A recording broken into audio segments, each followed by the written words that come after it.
Hey, thanks for listening to my podcast. Check back every day to hear great stuff that you may have missed. All you do is keyword podcast. Plus, stay connected with the show at kiss108.com, keyword Maddie. Hey, good morning, everybody. Just a spectacular morning, crystal clear. Cool, 65 degrees, but you know what? It's been pretty hot. Yeah. So it's really very, very pleasant and really very, very, very lovely. It's almost chilly. With the wind. Compared to what it's been, yeah. It feels chilly, yeah. Mm-hmm. My man Carl's on the phone. What's up, Carl? Hi, how are you? Hello? Carl? Yes? Hi, Carl. Hello? Carl, you sound like a woman. No, I'm a guy. All right. So you're a young guy. Wow, so you're a young guy named Carl. That's very rare because Yeah. Carl's like a grandpa name. Hey, Grandpa Carl's coming. All right. Listen, Carl is first of all, excited. Carl, talk into the phone, all right? I don't know what you're doing. Carl, pick up the phone, Carl. Take me off speaker and just pick up the phone and talk like an adult. Hello, Carl. Hello. How's your summer going, buddy? Good. What are you doing? I'm eating. You're eating. I meant in a more macro sense of the summer, not like And specifically. what you're doing right now. Right. Are you going to camp or working? No. No, I just keep going around land, visit my family. Okay, that's nice. Well, we have Rihanna tickets for you, Carl. Have a good time at the show. Thanks. Okay, you're welcome. Hold on the phone. Susie will tell you what to do next. Just running around. Bye. I don't know. I wasn't listening. Demi Lovato's on the phone. Hi, Demi. Hi, how's it going? It's going great. Demi, you're on the air in Boston. Where are you right now? I'm in L.A. Oh, early. Yeah, it's really early. Yeah. So Or you're really late, however you think of it. yeah. So you know, I don't want to. I hate to start like this, but you know, you kind of had a little bump in the Demi Lovato road there, didn't you? I did, and it's okay. I've talked about it a lot lately. Well, yeah. I mean, it was a big story. It was in all the the magazines and everything, and you were big Disney star and a hit album and the whole thing, and then you got yourself and you needed a little time to yourself. Is that a good way to put it? Yeah, I mean, there's different ways to put it, actually. For me, it was finally, getting some help for issues that I had been struggling with for a while, and it was a good thing. It was a positive experience for me. Were you were you in away for a month in a hospital setting kind of thing? No, it was 3 months, and 3 months. Whoa. Yeah, it was 3 months, and it was in a treatment facility.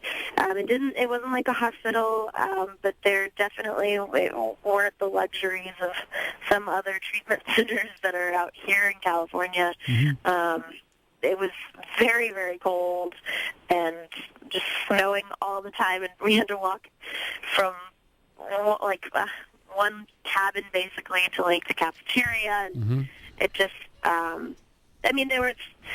I couldn't use the bathroom by myself. There was definitely a lot of restrictions that I wasn't used to, but it was all beneficial towards my recovery, and I'm thankful for it now. Good for you. That's intense, boy, because most of the programs are 30-day programs. So if you went to a 90-day program, I mean, you took your recovery very seriously. I did. I'd been needing this for quite some time, and I took it very, very seriously. I knew that it was kind of like life or death, That's the unfortunate thing about some of the issues that I was dealing with, is that you can't continue on without getting help. A lot of folks who look at child stars, and you started acting when you were just a little kid in the Disney pictures, you were maybe 7 years old when you started. And, yes. And from the outside looking in, especially guys like me or, parents, you look and say, whoa, man, that's a lot for a little kid to handle, the fame, just an unusual childhood. And it doesn't surprise folks, really, when a actor gets older and he gets jammed up or with drugs or alcohol or whatever. It happens a lot, you know? Right. Well, I was blessed with a really, really normal childhood, actually. I took out a year to be on Barney and Friends, which was a very, very family-friendly set, and I'd only shot a few days a week, and I was homeschooled for that period of time, but then I went back to school, and it was when I went back to school that I actually had more problems than when I was doing what I loved, which was acting and performing and being on stage and being on set and in front of people. And it was when I went back to school and I was bullied, and that's what really started a lot of the issues for me. And it wasn't drugs and alcohol for me, fortunately, but it was eating disorders and cutting, which is definitely just as self-destructive. And the reason why I share my story is to get the awareness out there that these are issues that, you know, young girls are dealing with, and hopefully they can see that they can make it through whatever they're dealing with. No, it's interesting. My wife works as a social worker, and when people who don't know about it hear about cutting, they think it's so... Yes. How could a person do that to themselves? And yet when you're in the field, it's so scarily common.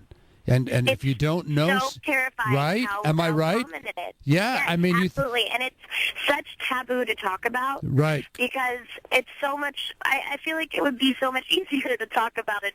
I mean, I feel sometimes it's easier than when I talk about my eating disorders, because it's... well, that's publicized more. Cutting is a under the surface kind of an underground thing.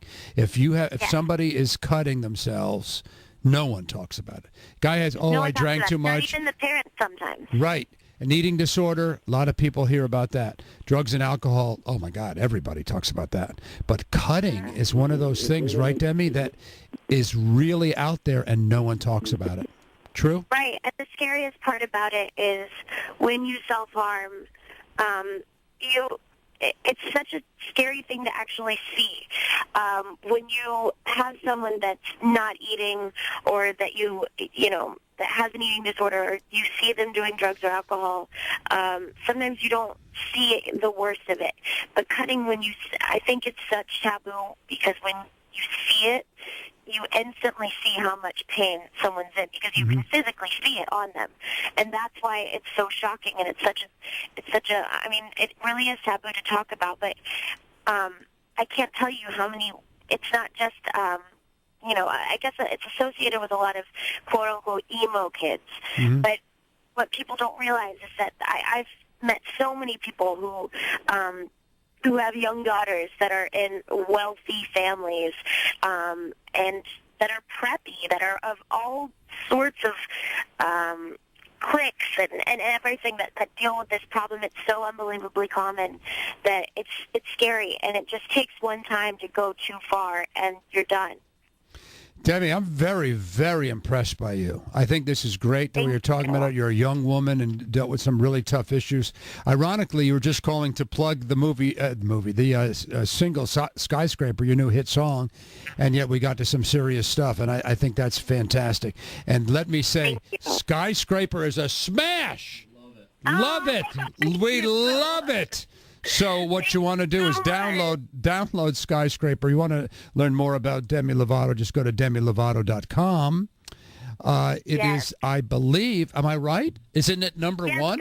It's number one. Number one on iTunes right now. It's number it's one. So crazy. Number one. And the song it really talks about the journey that I've been through over the past year, and how no matter what you're going through, you can rise above it. And it's just such a great message. And that's what I want to give to all my fans and to all of their families, and people who aren't my fans. if they can listen to this song and feel inspired, then. Well, you're I've done my part. You're a very impressive young woman, Demi. Demi Lovato's Thank new you hit, so number much. one, is Skyscraper, and we thank you for chatting with us for a few moments, Demi. Thank you. you for having me. Okay. You notice how when Bill did entertainment reports, he makes fun of Demi, whereas I embrace as a warm, caring father figure. Wait a minute. When did I make fun of Demi? Oh, when she was all jammed up and the first time around. What are you signaling me? What is there a train? Is a plane landing? What is that signal? That's the signal I assume means go to a commercial, but it did look like clear the runway for a landing. Thank you, Jim. Short break, right back. It's the Maddie in the Morning radio program. Stay with us, everybody.